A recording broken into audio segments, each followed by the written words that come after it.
l'esprit de Jésus, l'esprit de Dieu. C'est l'esprit de vie, l'esprit de résurrection. Donc, Ézéchiel chapitre 37, verset 1. Lisons ce qui se passe. La main de l'Éternel fut sur moi. Ézéchiel parle. La main de l'Éternel fut sur moi. Et l'Éternel me transporta en esprit. On va voir l'une des qualités de l'Esprit Saint, être capable de transporter quelqu'un en esprit. Ça n'a rien à voir avec la sortie astrale. Ça n'a rien à voir avec le vampirisme du voyage astral, de la décorporation. Non. Ézéchiel n'a pas recherché, n'a pas fait les expériences, lui-même se concentrer, fermer les yeux, commencer à respirer, aspirer, respirer, aspirer, respirer, aspirer, et maintenant commencer à sortir, voir comment son âme sort du corps. Non. Non, non, non. Il n'a pas demandé cela. C'est Dieu dans sa souveraineté qui, pour un but, a transporté Ézéchiel en esprit. Donc voilà l'enseignement par lequel Satan trompe les apôtres, les calambiers et autres qui enseignent la magie de la décorporation de la sortie astrale. Non, comprenez très bien que Ézéchiel n'a pas fait les exercices. Ézéchiel ne le faisait pas tout le temps. Maintenant, c'est devenu son dada, son hobby. Et il enseignait sur d'autres. Non. Maintenant, avec une mission, donc il a transporté Ézéchiel en esprit et le déposa au milieu d'une vallée remplie de semences. Non, c'est une parenthèse. Mais ce qui est important, c'est voyons comment l'Esprit de Dieu, c'est un esprit de résurrection, un esprit de vie. Donc, l'Éternel le transporte en esprit et le dépose dans le milieu d'une vallée remplie de semences.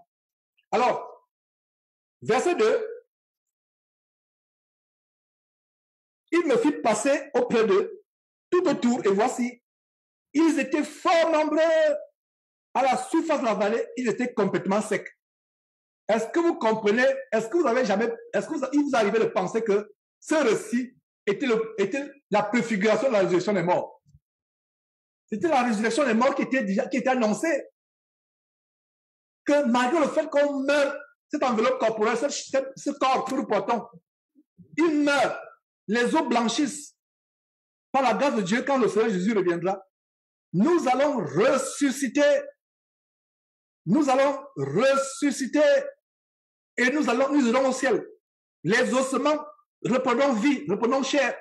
Même si on t'a écrabouillé, on t'a brûlé comme certains préfèrent être brûlés maintenant, parce que les cimetières coûtent cher. Et ils éparpillent la poussière. Cette poussière qui est composée d'atomes, au retour de Jésus-Christ, ça va se reconstituer. Et tu auras encore changé et tu vas monter au ciel avec Jésus-Christ. Si du moins tu tiens ferme jusqu'à la fin. Alors, voilà ce qui se passe. Verset 2, Ézéchiel chapitre 37. Il me fit passer auprès d'eux, tout autour, et voici, ils étaient fort nombreux à la surface de la vallée, et ils étaient complètement secs. Il me dit, fils de l'homme, ces eaux pourront-ils revivre? Je répondis, Seigneur, tu le sais. Voilà un homme intelligent. Il dit, Seigneur, moi, c'est pas moi de savoir, c'est toi qui sais. Voilà un homme intelligent qui répond, Seigneur, toi, tu sais. Verset 4, l'Éternel dit à Ézéchiel ceci, il me dit, prophétise sur ces eaux et dis-leur, ossements desséchés, écoutez la parole de Dieu. Incroyable. Comment quelqu'un peut dire Dieu peut demander à quelqu'un de parler, prophétise ces eaux. Voilà encore, frères et sœurs, comment le diable amène des faux pasteurs à enseigner l'évangile du dominionisme, l'évangile diabolique du dominionisme, qui t'amène à parler sur ton frigidaire, sur ton portefeuille, la parole de foi. C'est un courant diabolique. C'est pour ça que si vous n'êtes pas fermé dans la parole de Dieu, vous allez être séduit. Dorothée Raja en est une experte. Déjà, pour commencer, on peut penser en tant qu'une femme. Mais elle est une experte dans l'évangile du dominionisme, l'évangile de la parole de foi qui vient des États-Unis, malheureusement. Parce que tout ce qui vient, tout ce qui détruit le monde aujourd'hui, que ce soit dans le domaine des églises, entre guillemets, que ce soit dans le domaine du sport, de la musique, ça vient des États-Unis, malheureusement. Voilà le symbole du pays que Dieu a voulu que j'y réside. Voilà le symbole. Mais je suis consolé de savoir que ce n'est pas tout ce qui est mauvais qui vient des États-Unis. Ce ministère, je vois ce ministère comme étant un ministère qui a été rendu possible par rapport au fait que Dieu a voulu que ce soit dans ce pays. Donc voilà, au moins, ce n'est pas tout qui vient des États-Unis qui est mauvais. Voilà comment depuis le Texas, une toute petite ville du Texas, cette parole peut être écoutée à travers le monde. Et j'ai l'ambassadeur pour cela. Donc l'évangile diabolique de la prospérité. Parle sur ton portefeuille pour qu'il soit rempli d'argent. Parle sur ton compte bancaire. Il y a des gens qui disent ouvre ton compte bancaire par Internet. Regarde ton compte bancaire. Vois comment il y a peut-être, il est au rouge. Tu as même peut-être, au lieu que tu aies plus 100 000 $, tu as même moins 5 000 $. Tu es au rouge. Commence à parler sur ton portefeuille. Commence à parler sur ton compte bancaire. Commence à parler sur ton frigidaire pour qu'il soit rempli de nourriture. Ça, c'est la sorcellerie. Ézéchiel ne faisait pas ça tout le temps. Dieu a donné instruction à Ézéchiel de le faire. Et on ne voit pas dans le récit d'Ézéchiel que c'était maintenant ce qu'il faisait partout. Il faisait tous les jours. Il va dans un village, il passe à côté d'une ferme, il commence à parler à la ferme pour que ça remplit de veau gras. Ou de poulet glaçouillé. Non! Ou de grenier plein de nourriture. Non, il ne faisait pas ça. Il a fait ça une fois parce que Dieu le lui a recommandé. Et toutes les fois où les prophètes ont fait des choses comme des choses étranges, telles que parler sur quelque chose, c'est parce que Dieu leur a inspiré de le faire. Même le Fils de Dieu, il a parlé sur un arbre. L'arbre s'est desséché. Que personne ne mange plus un figuier, que personne ne mange plus tes fruits. Il a parlé. Il voulait enseigner quelque chose à ses disciples, la foi. Maintenant, moi, Georges, comme j'aime bien me baser dans la nature, je commence à voir, je vois cet arbre, il n'a pas de fruits. Il dit que tu péris maintenant sur le champ. Ça veut dire que tu sois devenu fou, n'est-ce pas? Et c'est la folie que les faux pasteurs font aujourd'hui. Parce que Jésus a parlé sur l'arbre, tu commences à le parler. Jésus a parlé sur la mer qui s'est calmée. Toi aussi, dès que la mer s'agit, tu vas parler comme Jésus. S'il peut arriver que tu le fasses, mais le faire maintenant constamment tout le temps, c'est un problème. Est-ce que vous comprenez? Donc voilà un des passages. Dans ce récit d'Ézéchiel, il y a deux choses que les faux pasteurs utilisent. Un, l'esprit transporteur, l'éternel transportant l'esprit. Ils utilisent cela pour justifier la sortie astrale. Or, Ézéchiel n'a pas fait des exercices. Il n'a pas fait des pratiques. Il ne s'est pas concentré. Premier point qu'ils prennent pour justifier la magie de la sortie astrale. Deuxième point, pour justifier la parole, la confession de foi, l'évangile du dominionisme. Parler sur ton portefeuille pour qu'il y ait de l'argent. Parler sur quelqu'un qui est mort. Comme cet abominable faux pasteur qui est parti encore affliger le cœur d'une mère en plein cimetière. On vous a montré la vidéo. Il va dans un cimetière pour dire qu'il va ressusciter l'enfant. Il commence à faire des incantations. L'enfant, on était sur le point d'enterrer l'enfant. L'enfant est dans le cercueil. Il sort l'enfant du cercueil. Le cercueil était tout du trou. L'enfant était sur le point il vient, il dit non, je vais ressusciter l'enfant. Il prend l'enfant. Il commence à faire des incantations sur l'enfant. Il pense qu'il est Ézéchiel. Voilà le genre de verset. Il voulait aussi parler à l'enfant. Il commence à parler à l'enfant. On voit seulement l'enfant qui est en train l'enfant qui est mort. Il n'a plus de vie en lui. Et la mère est affligée. La mère avait espoir. Donc tu ajoutes encore la douleur de la mère. L'enfant est là, inerte. Il n'a pas la vie en lui. Est-ce que vous voyez comment? Et ce qui est intéressant dans ce passage, je vous donne la révélation. Je vous donne aussi comment les faux pasteurs utilisent cela pour faire des choses terribles. Les faux pasteurs utilisent cela pour faire des choses terribles. Les pasteurs vampires. Ils prennent la parole de Dieu. Et c'est pour ça que Satan peut prendre la parole de Dieu. Il la tourne dans son sens. Si vous n'avez pas le discernement, vous le suivez. Donc faisons attention. Donc quand quelqu'un vous cite un verset, que voilà le verset par lequel un chrétien peut sortir de son corps. Comme Bakale qui dit qu'il ne connaît pas un chrétien. Si quelqu'un ne sort pas de son corps, ce n'est pas qu'il est. Si quelqu'un ne peut pas sortir de son corps, c'est qu'il n'est pas un vrai chrétien. Et ce jour-là, sarcastique comme je peux savoir l'être, je lui ai montré 2 vidéos des chrétiens qui sortent, des vrais chrétiens qui sortent de leur corps. Une nue sur le toit, sur la toiture au Nigeria. L'autre, un compatriote gabonais, sur la toiture au Gabon. Donc voilà les deux chrétiens de Bakadi qui sortent. Pour lui, un chrétien qui sort de son corps ne peut être quelqu'un qui sort de son corps ne peut être qu'un chrétien. Donc je vais montrer 2 chrétiens. La chrétienne, entre guillemets, nue sur le toit au Nigeria. Et le chrétien, malheureusement, compatriote gabonais, sur le toit. La gendarmerie qui l'attend en bas. Il est sur le toit. La voiture de la gendarmerie l'attend en bas pour le recueillir parce qu'il était perdu sur le toit.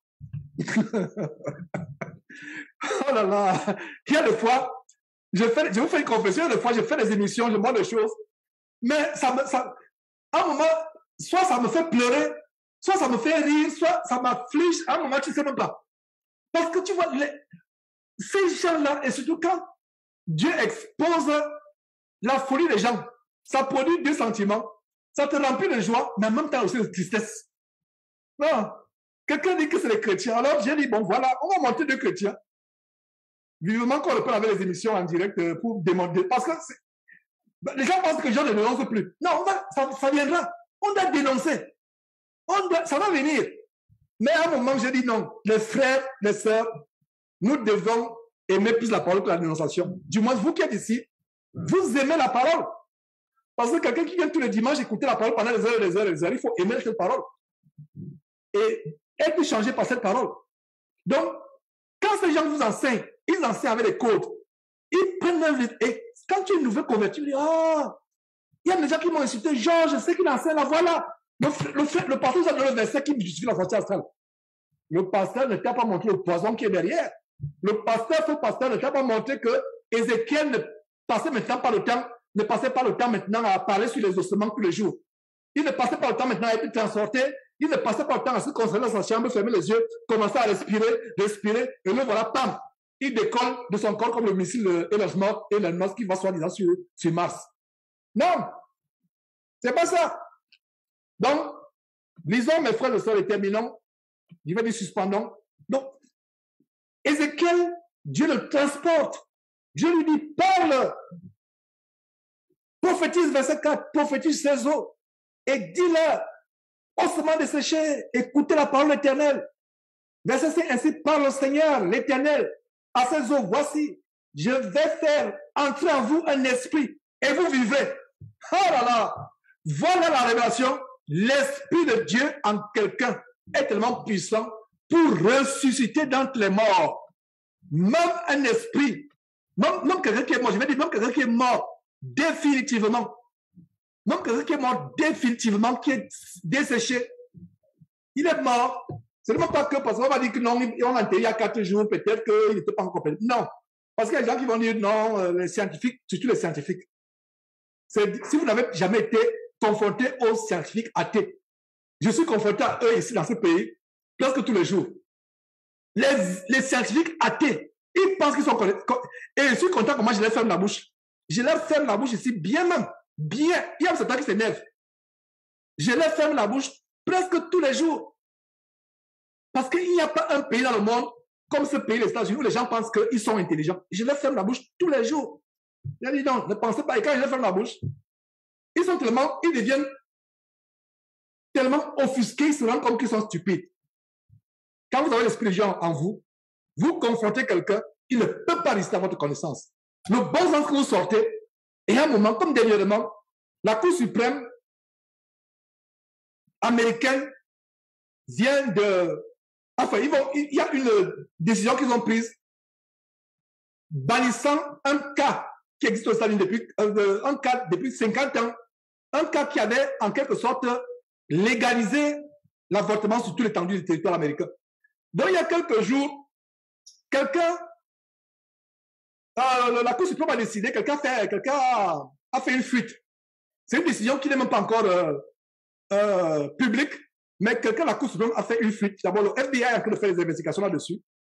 Donc, quelqu'un qui était à la Cour suprême, il était, je crois, un clerc de la Cour suprême, un stagiaire de la Cour suprême, qui, à cause de ses positions politiques, a fait une fuite pour montrer que la Cour suprême, pour la première fois, après 50 ans, est en train de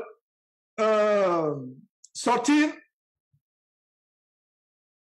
de casser, de rendre caduque, en anglais on dit to repeal, ça veut dire de rendre caduque, de casser la décision de 50 ans qui légitimait l'avortement sur le territoire fédéral, tout le territoire américain, et renvoie aux États la prérogative pour chaque État de faire des droits d'adoption, des droits d'avortement. Alors, les gens se jubilent, ils insultent, il y a d'autres qui menacent. Alors, dans un blog où il y a les gens Ok. Donc, il y a quelque chose qui se passe. Donc, les gens font des commentaires. Ils font des commentaires, chacun parle, chacun. Dieu m'a donné la sagesse. Je vais l'envoyer à ces avocats, à ces éminents savants. Je vais l'envoyer un petit message, une phrase. Quel était le message? Si ta mère à toi, t'avait avorté, tu ne serais pas là en train de sortir ces paroles idiotes et stupides. J'ai bien dit idiotes et stupides. Personne n'est revenu. Ils sont tous partis. Et puis, si vous êtes toi qui fais ce commentaire-là, stupide, si ta mère t'avait avorté, tu ne serais pas là en train de faire ce commentaire stupide. Et je n'ai pas peur de... Que ce soit en France, que ce soit par Internet, je n'ai pas peur. Je leur dis ce que je pense. Ils ont la bouche fermée. Regardez, des docteurs. Il y avait des avocats dans ce groupe. Il y avait des docteurs dans ce groupe. Il y avait beaucoup de gens influents. Je vais seulement envoyer une phrase. Que si votre mère vous avez avorté, vous ne serez pas là assis en train de faire ce commentaire stupide. Et il peut arriver que mon employeur tombe sur ce commentaire et je perds mon boulot. Je m'en préoccupe pas. Pour moi, ce n'est pas un problème. Si je perds mon boulot pour la volonté de Dieu, Dieu a une porte ouverte. Et même si je meurs le faire, ce n'est pas important pour moi. Ce n'est pas important. Disons la vérité et on se courage de la vérité. L'Esprit de Dieu en nous nous amène à fermer la bouche des gens. Je vous assure que je partageais ça avec mon épouse. Et que voilà comment tout un groupe, un seul abeille, ils ont eu la bouche fermée avec une seule parole. Et c'est Dieu qui m'a exprimé cette parole. Dis-leur seulement que vous qui parlez là, si votre mère vous avez avorté, vous ne serez pas assis. Ils sont un à un. Vous voyez comment ils se retirent, un à un. C'est comme cela. Et donc, cette sagesse, nous devons avoir la sagesse de fermer la bouche aux gens. Donc, je rends grâce à Dieu de ce que nous pouvons recevoir la parole encore dans cette fin de temps. Le mal s'est répandu. Le mal s'est répandu à un niveau. Je ne sais pas, mes frères et sœurs, si vous êtes joyeux sur cette terre, c'est qu'il y a un problème. On ne peut pas être joyeux. On ne peut pas. Vraiment, il n'y a rien de gai qui peut nous rendre joyeux. Ce n'est pas possible. Donc l'évangile s'attache à la terre. Il n'y a rien qui peut... Ce monde devient de plus en plus pourri. Et ça afflige. Et ce n'est que par le Saint-Esprit qu'on peut avoir la joie. Donc, excusez cette parenthèse. Je suis en train de vous offrir un peu mon cœur et vous montrer un peu comment, par la sagesse, on peut amener à fermer la bouche aux gens rebelles qui pensent qu'ils sont intelligents. Alors, terminons véritablement cette fois-ci, cette section 13. Alors, Dieu peut redonner la vie par son Saint-Esprit à ce qui est mort.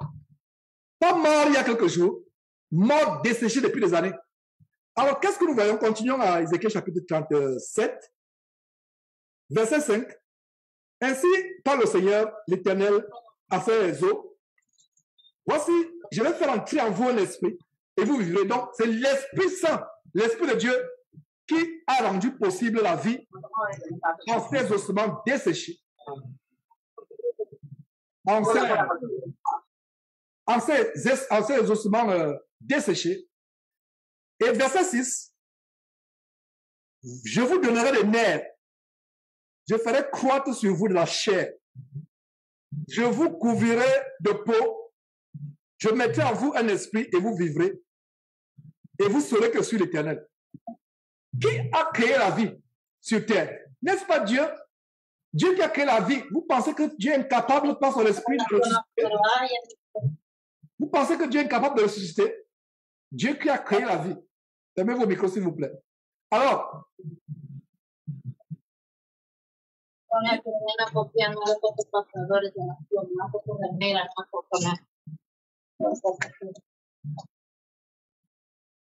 Dieu qui a créé la vie, Dieu qui a créé ces bruits-là, vraiment, ça nous affecte, ça déconcentre, surtout moi. Mais ça, c'est les côtés négatifs des vidéoconférences par Zoom. C'est pour ça qu'on est patient. Alors, Dieu qui a créé la vie, vous pensez que Dieu là ne peut pas ressusciter des morts? Mais ce que je vous souhaite vous montrer ici, frère et sœur, c'est que dans l'esprit de Dieu là, dans le Saint-Esprit, il y a la vie et il y a la résurrection. Il y a la vie et il y a la résurrection. C'est ce que nous voyons. C'est ce que nous voyons justement dans ce récit. Alors, nous étions au verset 6. Je l'ai déjà lu, je vous donnerai, verset 6, je vous donnerai des nerfs. Je vous donnerai des nerfs, je ferai croître sur vous de la chair, je vous couvrirai de peau. Je mettrai en vous un esprit et vous vivrez et vous saurez que je suis l'Éternel. Verset 7, Ézéchiel dit ceci.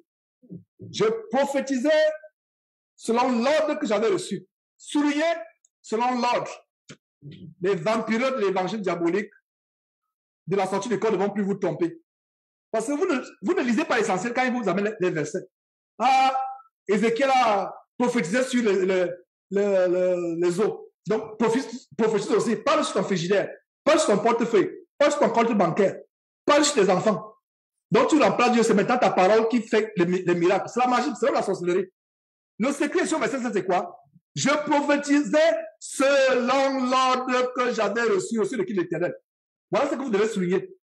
Qu'il avait reçu l'ordre. Donc, avant de faire quelque chose, si tu n'as pas reçu l'ordre de Dieu, n'imite pas ce que les gens ont fait dans la Bible. Il a reçu l'ordre et il a prophétisé. Et comme je prophétisais, il y a eu un bruit, et voici, il se fit un mouvement, et les eaux s'approchèrent les uns des autres. Voilà un détail, une image de la résurrection des morts, que nous voyons ici. Les eaux s'approchèrent les uns des autres. Il me dit,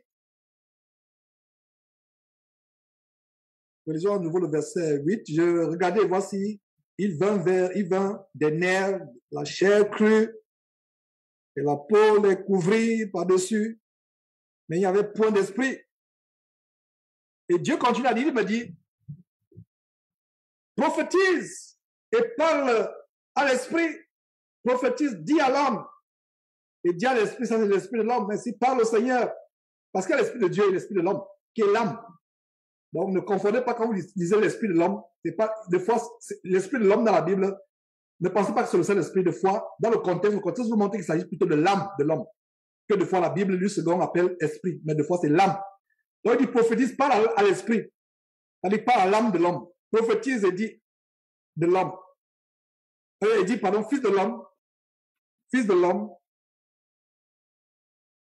prophétise, fils de l'homme, et dit, donc Dieu donne ordre, il donne ordre à Ézéchiel de prophétiser. Donc il me dit, prophétise et parle à l'esprit. Prophétise, fils de l'homme, et dit à l'esprit, ainsi parle le Seigneur l'Éternel, esprit, viens des quatre vents, souffle sur ces morts, et qu'ils revivent. Il me semble avoir entendu des vidéos des faux prophètes font de telles évocations. Esprit, viens des quatre vents, viens te manifester à cette personne. Ils imitent Ézéchiel. Faux pasteur, as-tu reçu l'ordre de parler ainsi? Non. Tu n'as pas reçu. Il me semble avoir écouté des soi-disant délivrances où des faux pasteurs parlent ainsi. Il invoque les quatre vents. Et il va vous sortir le verset, il va dire que c'est biblique. Regarde ce qu'Ézéchiel a fait.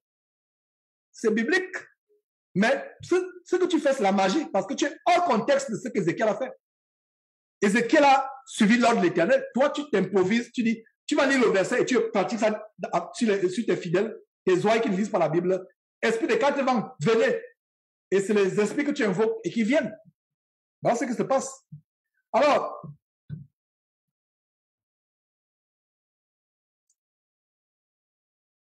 il me dit prophétise et parle à l'esprit, prophétise. L'esprit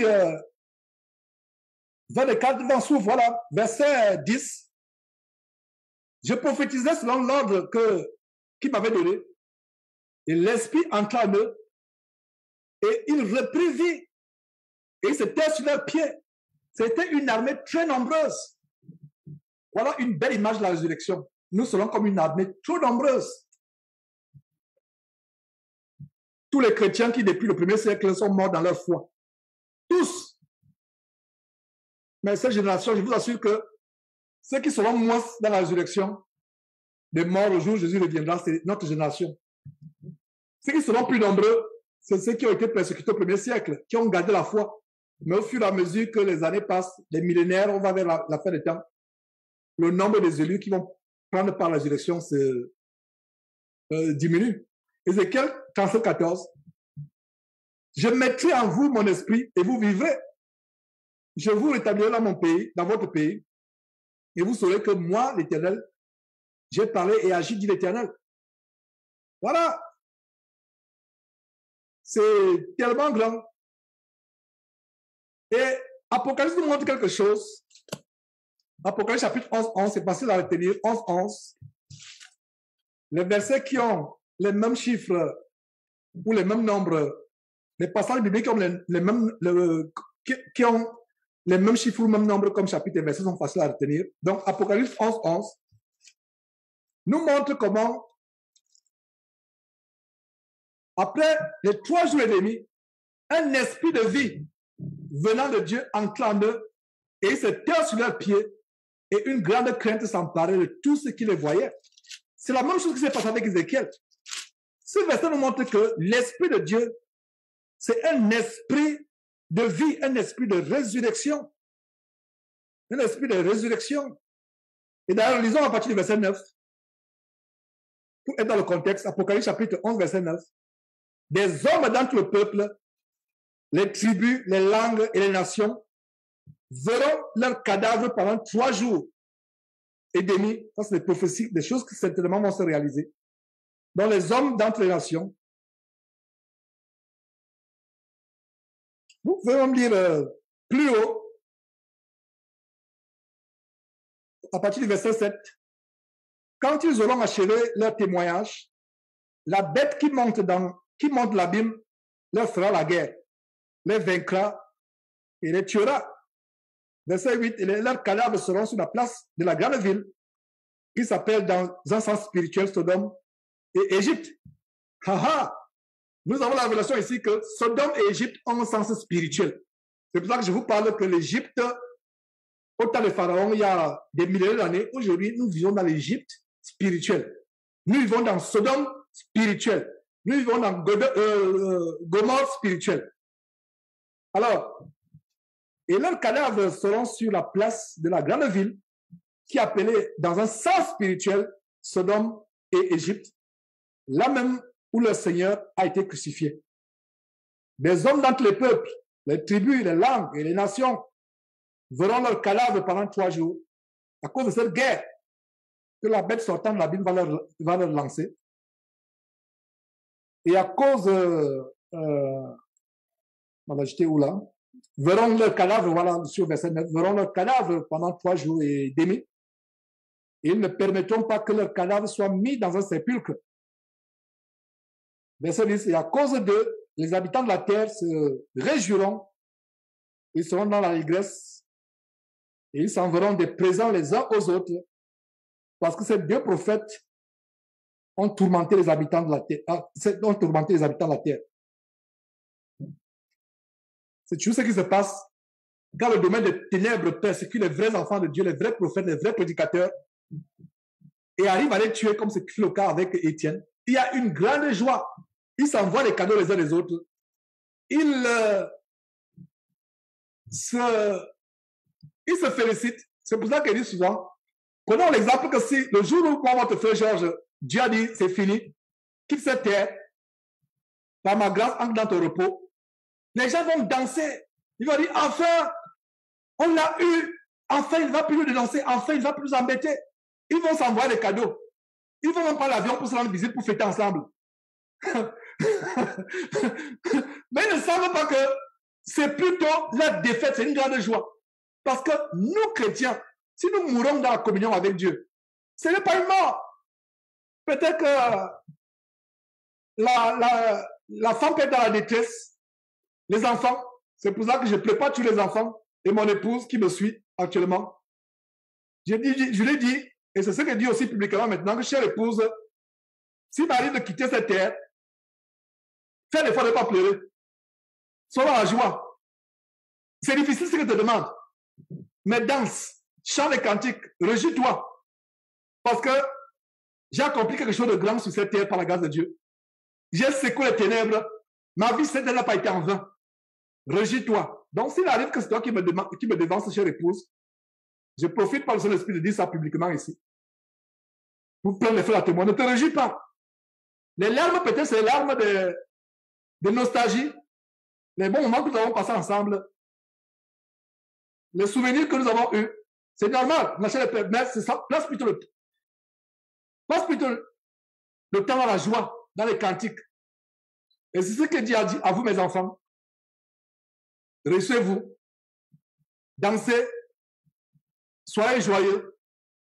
Le diable ne peut plus nous tuer. Tout ce qu'il peut faire, c'est nous attaquer sur la chair et ne pas attaquer notre âme.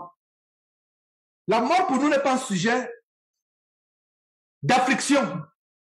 La mort est un sujet d'affliction pour ceux qui n'ont pas Christ. Quand tu as Christ dans ta vie et tu l'as connu véritablement, la mort ne t'afflige pas. En fait, ce qui peut si affliction, c'est qu'on ne va plus voir ce frère, on ne va plus voir cette sœur. Peut-être je ne vais plus voir mon épouse, je ne vais plus voir mon épouse, je ne vais plus voir mes enfants, je ne vais plus voir mes parents. Ça afflige, n'est-ce pas?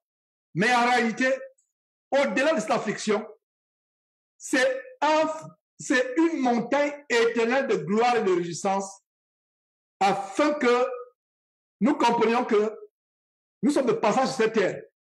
Nous ne sommes pas définitifs sur cette terre. Notre destination, c'est le paradis par la grâce de Dieu.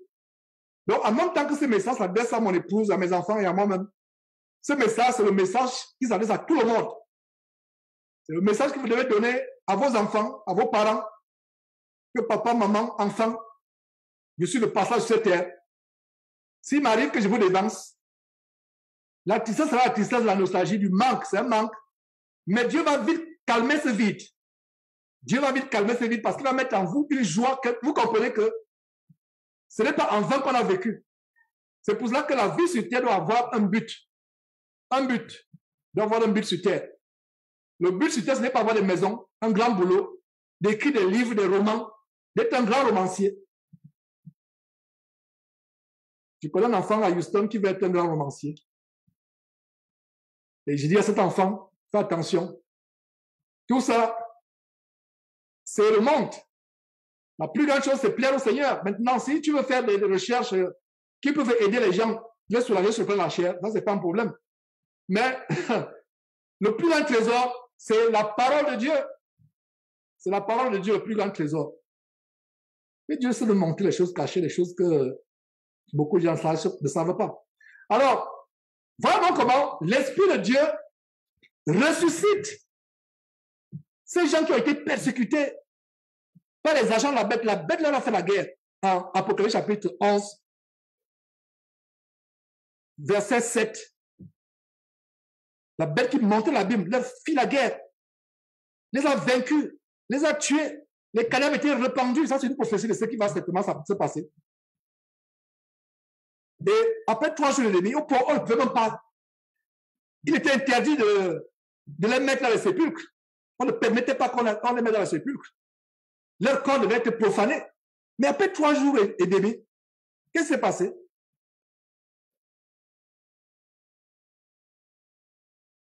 Au verset 11, après les 3 jours et demi, un esprit de vie venant de Dieu entra en eux et ils se tinrent sur leurs pieds et une grande crainte s'empara de ceux qui les voyaient et de tous ces agents de la bête qui leur a fait la guerre. Voilà. Est-ce que vous voyez que c'est la même histoire qui est comme celle d'Ézéchiel, n'est-ce pas? C'est pour ça que je vous dis qu'il y a tellement de choses à vous montrer dans ces enseignements de dimanche que il y a tellement. Je pense qu'il faut c'est pour ça qu'il est important de ne pas faire le 100 mètres, le 400 mètres. Il n'y a pas de Usain Bolt dans la parole de Dieu. Ce n'est que aux Jeux Olympiques qu'il y a le Usain Bolt. Mais dans la parole de Dieu, c'est le marathon. On va petit à petit, on s'arrête. Il y a les jours où on va se fatiguer. Et on continue, on commence, c'est le marathon. C'est pour ça que ces enseignements dimanche, tu dois plutôt aller pas à pas, à temps profondeur. Il y a des choses que peut survoler, mais je pense qu'il y a beaucoup d'aspects sur lesquels on devra revenir. Donc, regardez comment on vient de découvrir l'esprit de vie. Comment l'esprit de Dieu était l'esprit de vie, était un esprit de résurrection. D'ailleurs, ce n'est pas moi qui le dis. Dernier verset pour aujourd'hui, Romains chapitre 8, verset 11.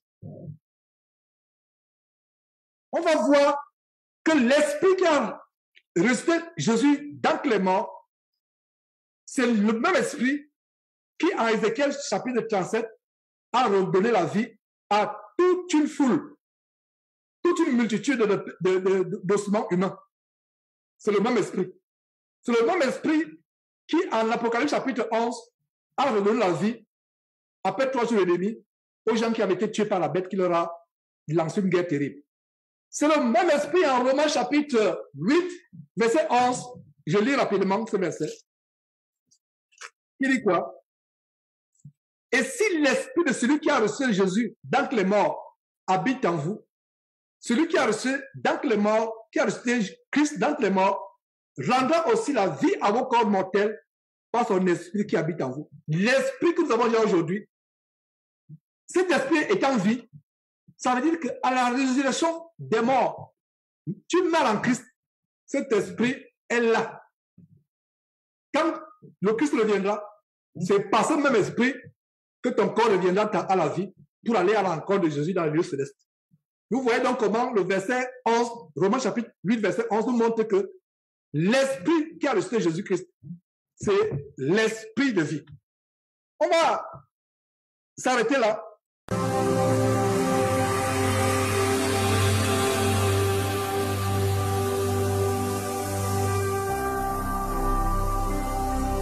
Jésus-Christ TV, vous connaîtrez la vérité et la vérité vous affranchira.